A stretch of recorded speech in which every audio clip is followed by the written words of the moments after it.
ఈ తెల్లబట్ట కుసుమ రక్తపు రంగులో ఉంటుంది, లేక నల్లగా కూడా ఉండొచ్చు. రక్తపు రంగులో కుసుమ ఉండి లేక నల్లగా ఉండి ముద్దలుగా ఉంటుంది, దుర్వాసన ఉంటుంది. కుసుమ ఎక్కువగా ఉంటూ ఉంటుంది. దీనివల్ల వారికి విపరీత నీరసం ఉంటుంది.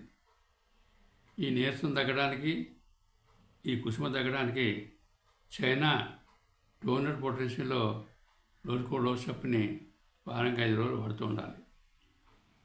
తర్వాత కుసుమ ఎర్రగా ఉంటుంది, లేక ఆకుపచ్చగానే ఉండొచ్చు, ఒరుపు కలుగజేసేదే ఉంటుంది. ముఖ్యంగా ఈ స్రావం రాత్రిపూట ఎక్కువగా ఉంటుంది. వీరికి మెక్రుసాల్ 200 పొటెన్షియల్లో ఉదయమే వేయాలి, రాత్రులు వేయకూడదు. ఉదయం వేస్తూ వారానికి రోజుకో డోసు చొప్పున ఉదయం వేస్తూ వారానికి ఒక 5 రోజులు వాడుతూ ఉండాలి.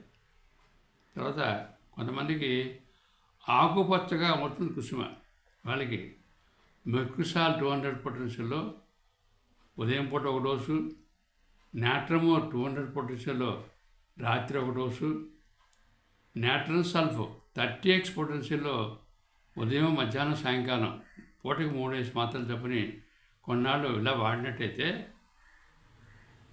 ఈ ఆకుపచ్చగా ఉండే కుసుమ తగ్గుతుంది, బాధలు కూడా తగ్గుతాయి.